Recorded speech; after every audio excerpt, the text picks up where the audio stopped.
Hello दोस्तों, कैसे हैं आप सभी। उम्मीद करता हूँ आप सभी लोग अच्छे होंगे। दोस्तों आज जो हम पढ़ेंगे वो क्लास 12th स्टैंडर्ड का चैप्टर नंबर 5 है, जिसका नाम है मॉलिक्यूलर बेसिस ऑफ इनहेरिटेंस।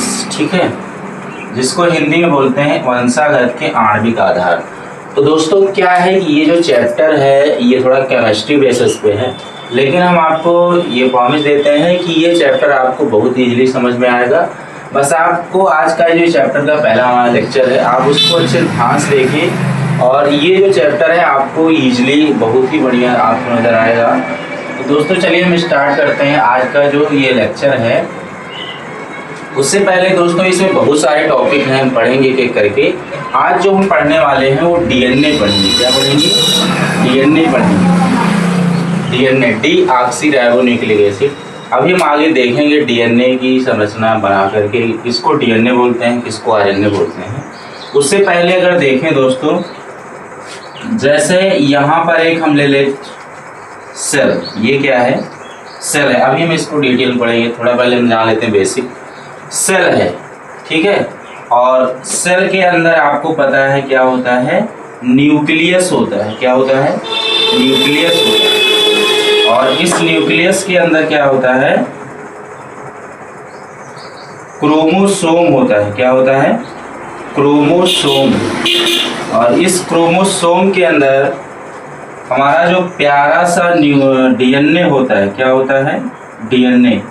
मतलब इस क्रोमोसोम के अंदर हमारा जो प्यारा सा डीएनए है, मीन्स डीऑक्सीराइबोन्यूक्लिक एसिड है, वो पाया जाता है। अब देखिए जो डीएनए होता है, डीएनए एक प्रकार का क्या होता है? जीन्स होता है। क्या होता है? जीन्स। और जीन्स क्या होता है? जो वन जनरेशन से second generation means other generation में जो लक्षणों का ट्रांसफर होता है वो ये क्या करता है? ट्रांसफर करता है। तो यहाँ पर सबसे पहले अगर हम देखें, यहाँ पर ये जो जीन्स होता है, ये जो वन जनरेशन से दूसरे जनरेशन मतलब एक पीढ़ी से दूसरी पीढ़ी में जो लक्षणों का हस्तांतरण करता है, ये कौन कौन से लक्षण हमको देते हैं। तो सबसे पहले अगर हम बात करें तो जो किसी ह्यूमंस में लक्षण आते हैं, जो बालों का रंग होता है। क्या होता है? बालों का रंग। ये बालों का रंग क्या करता है? इसी जीन से क्या होता है? आपको प्रकट होता है। नेक्स्ट अगर देखें, इसी प्रकार से जो हमारी त्वचा होती है, क्या होती है? स्किन। त्वचा का रंग जो निर्धारित होता है वो भी इसी से होता है। नेक्स्ट अगर हम देखें और ये क्या करता है? जो आँखों का रंग होता है, देखते हैं किसी किसी ह्यूमंस में जो आँखों का रंग होता है वो दूसरे टाइप में होता है।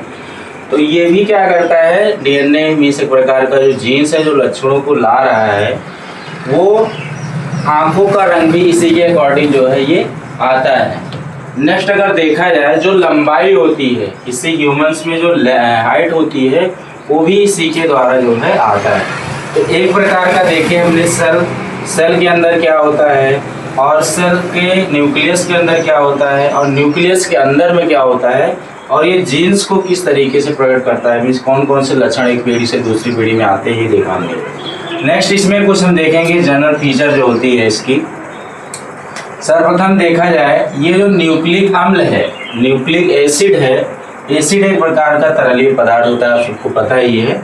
ये 1868 में वैज्ञानिक हैं फ्रेडरिक मिशर, 1868 में 1868 में इन्होंने मवाद देखते हैं कि जब किसी ह्यूमंस को कोई फोड़ा वोड़ा हो जाता है, देखते हैं उसमें से मवाद निकलती है। उसी मवाद कोशिका में इसकी खोज की थी, और जब इसकी खोज की थी तब ये फ्रेडरिक मिशर जो डीएनए की खोज किए थे, इसे न्यूक्लिन नाम दिया था। न्यूक्लिन, ठीक है, न्यूक्लिन कहा था। अगर इसी के अकॉर्डिंग हम नेक्स्ट पॉइंट की बात करें तो 1884 में वैज्ञानिक थे हर्ट बिंग, इन्होंने बताया था कि जो अभी मैंने देखा है, जो आनुवांशिक लक्षणों का ट्रांसफर होता है एक पीढ़ी से दूसरी पीढ़ी में, ये हर्ट बिंग ने बताया था। क्लियर होगी बात। नेक्स्ट अगर हम देखें 1889 में एक वैज्ञानिक थे अल्टमान, इसे न्यूक्लिक अम्ल कहा था। नहीं समझेंगे थोड़ी सी बात। इसके पहले फ्रेडरिक मिशर ने इसे न्यूक्लियन नाम दिया था, लेकिन आगे चल करके 1889 में वैज्ञानिक अल्टमान ने इसे क्या बोला, न्यूक्लिक एसिड नाम दिया था। इन्होंने क्या बताया था कि जो डीएनए होता है, क्या होता है, डीएनए होता है, ये केंद्रक में पाया जाता है। हमने देखा भी, ये कहाँ पाया जाता है, केंद्रक में पाया जाता है। अब देखिए बार बार न्यूक्लिक अम्ल आया आपका, ये होता क्या है, ये करता क्या है। मैंने बताया ये एक प्रकार का तरलीय पदार्थ होता है। तो ये न्यूक्लिक अम्ल जो होता है एक न्यूक्लियोटाइड की बहुलक श्रृंखला है। क्या है, बहुलक श्रृंखला है न्यूक्लियोटाइड की। यह इकाइयां एक दूसरे से रैखिक क्रम में, जैसे मैंने यहाँ स्ट्रक्चर ऑलरेडी बनाया है, रैखिक क्रम में जुड़कर एक अत्यधिक लंबा अणु बना रही हैं। क्या बना रही हैं, एक लंबा अणु बना रही हैं, जिसे हम पॉलीन्यूक्लियोटाइड कहते हैं। क्या बोलते हैं, पॉलीन्यूक्लियोटाइड। देखिए जैसे मैंने यहाँ पर कुछ अणुएं लिया है, मतलब न्यूक्लियोटाइड की एक अणु लिया है, और एक अणु एक दूसरे अणुओं से क्या है, अरेंजमेंट हुई है ना। यहाँ पर अगर हम स्पेशली एक अणु की बात करें, तो एक अणु की बात करेंगे तो इसे सिर्फ न्यूक्लियोटाइड कहेंगे। लेकिन मैंने कहा कि ये रैखिक क्रम में जुड़कर एक अत्यधिक लंबा अणु बना रही हैं। तो आपको पता है जब एक से अधिक अणुएं हो जाती हैं तो रैखिक क्रम में, तो इसे हम पॉलीन्यूक्लियोटाइड कहते हैं। पॉली मीन्स एक से ज्यादा, तो एक से ज्यादा जब हो जाएगी तो इसका नाम क्या हो जाएगा, पॉलीन्यूक्लियोटाइड। क्लियर। नेक्स्ट में हम अभी देखेंगे न्यूक्लियोटाइड की संरचना क्या है।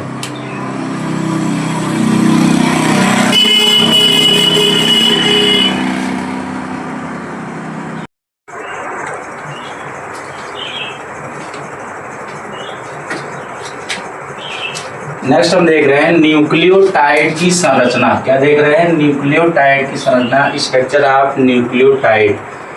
यहाँ देखेंगे एक न्यूक्लियोटाइड 3 इकाइयों से मिलकर बनता है। अभी मैंने पीछे जो देखा है, ये जो न्यूक्लियोटाइड है इसकी जो संरचनाएं बनती हैं वो 3 इकाइयों से मिलकर के बनती है, मतलब 3 यूनिट से मिलकर बनती है। कौन कौन वो यूनिट है जिससे ये न्यूक्लियोटाइड बनता है। तो पहला है 5 कार्बन की शर्करा, ये हेल्पफुल होगा यहाँ। दूसरा है नाइट्रोजनी क्षारक, नाइट्रोजनी बेस। सी नंबर अगर देखें तीसरा वो है फास्फोरिक अम्ल। तो इन तीनों चीजों से मिलकर के क्या होता है, हमारा एक न्यूक्लियोटाइड का निर्माण होता है। तो आपको दिमाग में रखना है वो कौन कौन से हैं। 5 कार्बन की शर्करा है, नाइट्रोजनी क्षारक है, नेक्स्ट है फास्फोरिक अम्ल। क्लियर। अगर हम इसकी संरचना के बारे में बात करें तो न्यूक्लिक अम्ल जो होता है बहुसंख्यक न्यूक्लियोटाइड का बना होता है। बहुसंख्यक मतलब बहुत सारी संख्याओं का जो है ये न्यूक्लियोटाइड बना होता है। न्यूक्लियोटाइड जो होता है पेंटोज शर्करा, नाइट्रोजन क्षार और फास्फोरिक अम्ल से बना होता है। लेकिन अगर इसमें हम सिर्फ बात करें न्यूक्लियोटाइड, जो न्यूक्लियोटाइड है इसमें पेंटोज शर्करा, नाइट्रोजन क्षार, ये दोनों के संयुग्मन से न्यूक्लियोटाइड बनते हैं। और यहाँ पर हम सबसे पहले अगर हम बात करें ये जो 5 कार्बन की शर्करा है, इसमें सबसे पहला देखा जाए तो पेंटोज शर्करा। पेंटोज मतलब क्या होता है 5, जैसे मेथ, एथ, प्रो, ब्यूट, पेंट। पेंट आ रहा है किस नाम से समझ सकते हैं। ये 5 कार्बन वाला वलय होता है। वलय मीन्स यहाँ देखें रिंग बोलते हैं। क्या बोलते हैं, रिंग। जैसे हमने यहाँ पर 2 फिगर ऑलरेडी बनाया हुआ है। अब इसमें हम देखेंगे कि ये जो पेंटोज शर्करा होती है इसमें डीएनए कब होता है और आरएनए कब होता है। कैसे हम बोले, जैसे अभी तक आप सिर्फ डीएनए और आरएनए जानते थे, लेकिन डीएनए आरएनए कब बोला जाता है, डीऑक्सीराइबोन्यूक्लिक एसिड और राइबोन्यूक्लिक एसिड। तो यहाँ पर देखिए हमने बनाया ऑलरेडी। यहाँ पर 1 2 3 4, यहाँ पर एक 5 बाहर होता है। जो 5 बाहर होता है वो CH2OH है। क्या है, CH2OH है, जिसे हम हाइड्रोक्सी मेथिल बोलते हैं। क्या बोलते हैं, हाइड्रोक्सी मेथिल बोलते हैं। ये जो हाइड्रोक्सी मेथिल होता है 5, ये बाहर होता है, 4 तक अंदर होता है। तो यहाँ पर देख रहे हैं पहले नंबर में H बाहर है, OH बाहर है।